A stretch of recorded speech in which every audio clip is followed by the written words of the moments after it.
When John Kirk started his company J&J Digital Solutions 7 years ago, his first employee was Beth Cirillo. She was in charge of a lot, including payroll. She was involved in pretty much everything. She was a long-term trusted employee. I thought of her as a friend. But Kirk says his trust ultimately ended with betrayal. Last June, Kirk says he discovered that Cirillo, who happens to be married to a Southgate police officer, had been stealing from his business. She would give herself a sales commission of the $4,000, $5,000, $6,000, $7,000 every single time. Didn't miss a beat every pay period.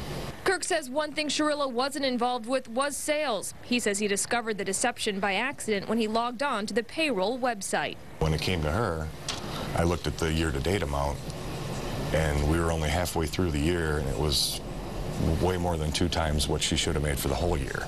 Kirk says Cirillo's salary was supposed to be $40 grand, but in 2010 she made almost $160,000. He says she also pocketed cash from copy machines that were traded in for recycling, and even provided her whole family with cell phones and put them on the company plan. That alone was $9,000. He says in all, Cirillo stole more than 200 grand. Earlier this week, the 42-year-old was charged with embezzlement. We have 2 bank accounts, one for payroll, one for day-to-day operations, and when payday came around, all she would tell me is, okay, you got to deposit X amount into the payroll bank. And that was that.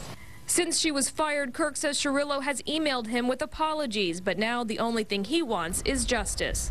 In Taylor and New Prakash, 7 Action News. And we have a few more details. After her arraignment this week, Cirillo was released on a $10,000 personal bond.